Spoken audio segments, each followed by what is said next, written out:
મહુવા ગામના વણિક પિતાંબર શેઠ હટાણાનું ગાડું ભરીને ગામ કળસારમાં જતા હતા.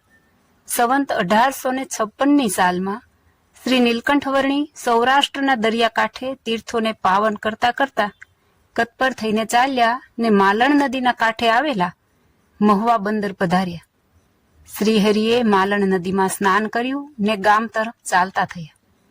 એ જ સમયે વણિક પિતાંબર શેઠ હટાણાનું ગાડું ભરીને સામા મળ્યા.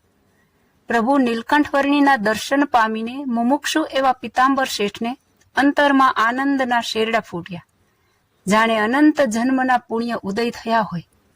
પોતે સન્મુખ ગયા અને વર્ણી પ્રભુને ચરણે ભાવથી પગે લાગ્યા અને પોતાના હટાણાના ગાડામાંથી ટોપરા અને સાકર લાવીને પ્રભુને જમવા દીધા. એમનો અતિ પ્રેમ ભાવ જાણીને નીલકંઠ પ્રભુએ ટોપરું શાલિગ્રામ ભગવાનને ધરાવીને એકાદ બટકું જમ્યા અને બીજી પ્રસાદી પરત શેઠને દીધી. પિતાંબર શેઠને તો નાનકડા એવા આ વર્ણીને જોઈને અતિ હરખ ઉભરાયો.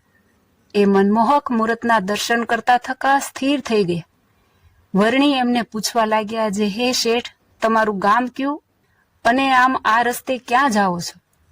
ત્યારે વણિક પિતાંબર શેઠ કહે, મહાત્માજી, હું તો આ મહુવા ગામનો જ છું, પણ વ્યવહારે દુર્બળ છું. તે હાલ મારા સસરાના ગામ કળસારમાં દુકાન ચલાવીને મારો વ્યવહાર ચલાવું છું.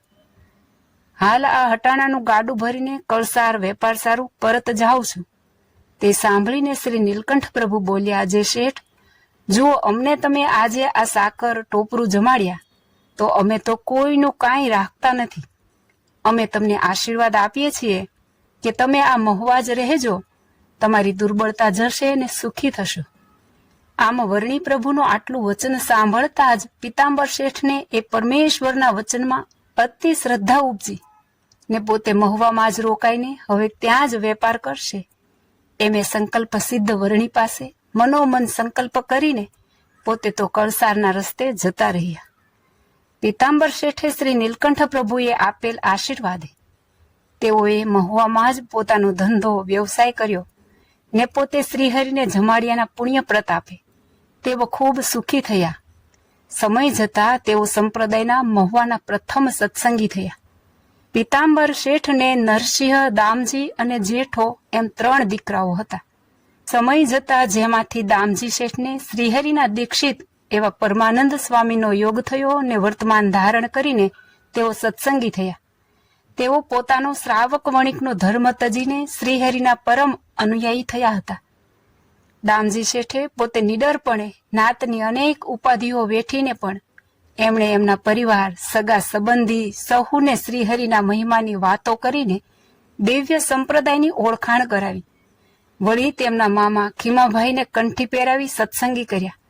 એમના મામાના અતિ મુમુક્ષુ દીકરા એવા ફૂલચંદને પણ સત્સંગી કર્યા. તેઓ તો સત્સંગ રાખ્યા સારું પોતાના વતનને રહેઠાણનું ગામ છોડીને વડતાલમાં જ રહેવા આવી ગયેલા. જય સ્વામિનારાયણ.